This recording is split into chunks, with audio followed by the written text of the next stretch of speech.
ne touchez pas à mes oins. C'est comme s'il n'y a d'intouchable que les oins. Attention, tout enfant de Dieu est intouchable. Ah, c'est dur à le dire, mais c'est la vérité. Jésus dit, si vous scandalisez un seul de ces petits, parce qu'il m'appartient, un seul de ceux, c'est qu'il y a des petits intouchables, comme les grands sont intouchables, que personne ne touche à personne. Ah, ça, je ne suis pas venu rébeller quelqu'un.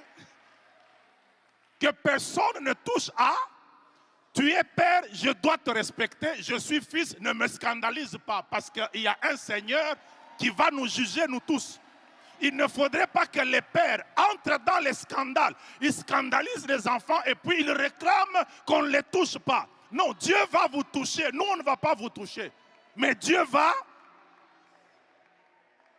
Un père, ce n'est pas parce qu'il est père qu'il a le droit de scandaliser les enfants. C'est interdit. Les enfants de Dieu sont des intouchables. On ne doit pas les scandaliser par un comportement bigarré. Non, non, non, ce n'est pas bien. Il faut faire attention avec cette histoire-là. Et au Congo, on a eu des spécialisations dans ces choses-là. Vous voyez quelqu'un qui est dans des scandales avérés, mais il ne fait que réclamer la paternité. Il réclame la... Oui, on ne refuse pas, mais le côté redevabilité comportementale, où est-ce que tu l'as mis? Tu nous es redevable par le comportement. Est-ce que vous savez que chacun de nous est redevable à chacun de nous? Tu ne portes pas ta foi, tu portes la foi de Jésus. Nous avons reçu la même foi là de Jésus.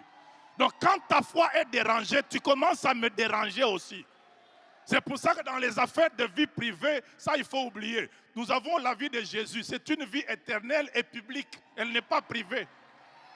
Nous la vivons ensemble. Si tu commences à la déranger, je dois te dire, hein, mon frère, tu ne vois pas qu'ici, Pierre ne s'est jamais levé pour dire à Paul, Paul, yo za petit, yo koyeb sanga makambo ya bongo. Paul lui a très bien dit, non, non, ici on ne fait pas ça. Vous savez, si vous n'êtes pas capable d'accepter les remarques même de moins que vous, l'humilité est partie il y a très longtemps. Et sachez que les scandales vous attendent ici devant. Et le drame, c'est qu'il ne faudrait pas que nous prenions le père de type africain pour en faire un père biblique. Parce que le paternalisme africain, l'erreur d'un père, c'est une sagesse.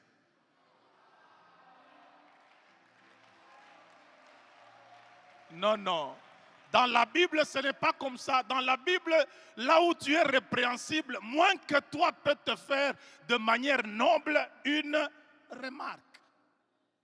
Là, je reviens là-dessus. Nous aimons dans ce pays Noé. Noé, le maudisseur de ses enfants. C'est vrai que l'enfant n'a pas bien fait, mais est-ce que c'est bien de maudire la postérité de cet enfant parce qu'il n'a pas bien fait? Qui a bu Noé? N'est-ce pas toi? Est-ce que c'est bien? Boire là comme tu t'es enivré, est-ce que c'est bien? Ce n'est pas bien. Où est ta femme? Elle était morte ou quoi? Je ne sais pas. Il n'y a que Noé et ses fils. Où est la femme de Noé? Et regardez comment ça nous coince dans notre nation. Vous voyez souvent, rares sont les serviteurs de Dieu qui s'affichent avec leurs femmes. Ils s'affichent toujours avec leurs fils. Beaucoup de fils là qui leur tiennent de ceci et de cela. Mais où est la femme? Quand tu vas t'enivrer là, qui va gérer ça?